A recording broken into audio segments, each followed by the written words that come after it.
Hey guys, wanted to take a few minutes and show you how to use Homebot. So if you get the Homebot report from us in your emails, I wanted to show you a little bit of the features, how to use it, just so you can kind of learn to navigate it.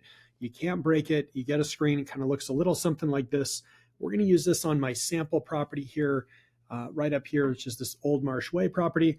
You can see right here, it tells you the estimated value on this property is 304. It's up 32% based off of the 2022 purchase date. And if you click Tune Value, that'll take you to a screen right here where you can adjust it. Remember, this tool isn't 100% perfect. It's going to give you a pretty good ballpark. So if you felt like it was worth a bit more, or maybe it's picking up some comps that you don't agree with and you think it's worth less, you can adjust the scale right here. And if you wanted to get an expert's opinion, you can just simply ask me by clicking this right here. It would message me, and then I get a chance to run a comparative analysis for you, and I'll get right back to you with the value on it. Over here, you can see what the zip code is doing. So the zip code right here is balanced. It's definitely coming down just a little bit. If we were curious why, we can kind of see what's going on. You can see we've got a little bit of that. This is kind of the mortgage rates being a little higher, and then some seasonal adjustments right here where the market cools down, typically during the going into the winter seasons. But it also typically gets a little bit stronger as we hit the peak buying season, which is right in here in the May and April and June range. So if you're curious about selling your house, this is always a really good one right here. It'll tell you how many homes are on the market, how long it takes them to sell on average, and what the average square footage, bedroom and bathroom count are. So this is really, really important for you to know. And we build that into the report that you get in this Homebot app. Over here, you also would have, if you had a mortgage right here, it's going to back out how much you owe on the mortgage. This property is owned free and clear, so it doesn't have anything there. But if you clicked view calculation right here, it would have your loan balance, it'd have the house value, and it would have your approximate net worth according to how much equity is still remaining in that property. And then, of course, there's all sorts of fun little things you can do down here where you can say, hey, what if I was to sell that home, use the equity to buy another one? It's going to add some metrics that are kind of pre-built to determine that you could potentially buy for 456. Obviously, there's a lot of variables to that, but we want to give you just a quick idea what you could do. You could also take some of the equity, apply it toward maybe a multifamily, and buy an investment property for about $710,000 using the proceeds or your net worth from that other property that you'd be selling. You could potentially rent the home, buy another one. So you get the idea, right? Anything in here, if you have any questions, you can click this. And again, it messages me directly so I can get back to you. And that does land in my email. So when I get a reply back to you, it's not automated. It's actually flagged in my system for me to do as like a little bit of homework to get back to you on that stuff. Some more options down here. Anything in green is something to consider. Anything in red is, typically not advised. Orange is like, let's talk about it. But these, again, are just really quick ideas. You could eliminate some credit card debt, add solar panels.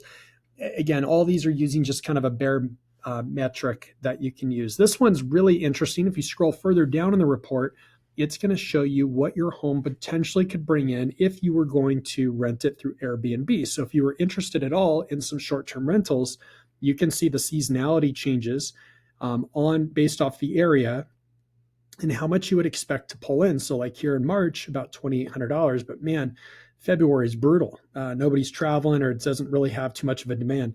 Behind the scene, they're pulling this data from AirDNA. This is what a lot of people that do Airbnb use as kind of a metric. So you're getting access to that for free. You can also see this is the average per night, 177 a night, and the average nights per month is about 11. So if you felt like the home maybe had some unique features to it, you could rent it more often. You can use this slide to go up or down, but these presets are built from the metric from AirDNA. So you can see down here, the average monthly rental revenue across all months is going to be $1,947 or $23,364 for the year. And you can see our nightly rate changes and how many number of nights on average these properties are getting rented in this particular area. So this is a kind of a fun one for you right here to use. Of course, if you want to share this with anybody, you can share the Homebot app with them right there. And then all the way up kind of toward the top, this is where you can adjust. If you have multiple properties, you can click there and you can adjust which property you're viewing. A couple of things I want to point out that I think are kind of cool would be right over here. You can add a home. So the quick action, if you own another property and maybe we didn't do the loan on it, or you had one before, you can simply add a home and that'll report. You'll have a drop down here with multiple reports. The other thing that you can do too is you can mess around with these markets. So for example, if I threw in a 350 budget and I was looking in the Hesperia market as an example, because I've run some of these for various clients, then it would tell me that the market temperature being 83 would be more still on the seller side. So still a little bit of a hotter market, but over here in Montgomery, it's a little cooler, kind of more balanced. And then this area right here and more the Hampstead area of Montgomery at 59. So again, a little bit more cool. If you wanted to take a look at the area, let's just kind of view this real quick. Let's view Hesperia. This will give you an idea. You could change the purchase price point if you wanted to. You could also do some searching on the general area, and this has got a little bit of a lag to it. But normally what would happen here is it would actually show you, I'll kind of use it, there we go. It'll show you the surrounding areas. So for example, if you were looking in Hesperia and you said, you know what, I don't mind going to Phelan, you can see here, this is an 83 on that scale, meaning that it's a little bit, 100 being kind of full seller market. This is more geared toward the seller. This might be a little bit more balanced. Maybe you get a little bit more for your money right here. Maybe you can negotiate just a little bit more, that kind of thing. You'll see over here, the fastest areas to move would be this Lytle Creek. So this is anything in the surrounding areas right here. If you needed to move quickly, it's going to give you kind of an idea from start to finish. But by the time you get pre-approved and look for a house, get it into escrow, get an offer accepted, go into escrow and close, these are some of the averages right here. And then you can look at areas that have on average bigger square footage. You can see what's going for cheaper prices. So these are all really good if you're looking, especially if you're going to look from afar. If I didn't know this particular area, I could use a tool like this and go, this looks like I can get a little bit better deal here in Lake Arrowhead. Knowing the area, Lake Arrowhead is very different than Hesperia, but from afar, it starts to help you kind of narrow down your search just a little bit. So use these tools. I think these are really fun if you wanted to kind of look at new cities. Like for example, if I wanted to pull up Nashville, Tennessee, I'm going to zoom all the way out here and I'm going to drop right into Nashville, and it's going to give me all of these little metrics right here, which if I don't know that market, these are incredibly helpful right here. So where's the big houses at? These are much smaller homes. Which ones are closing the quickest? Which ones have maybe the cheaper price points? Man, that 759K is an average versus this one at 395. So from afar, maybe that's kind of the deal versus over here at about 1.1 million. And maybe what I want to do is maybe I say, well, I really enjoy like this area right here.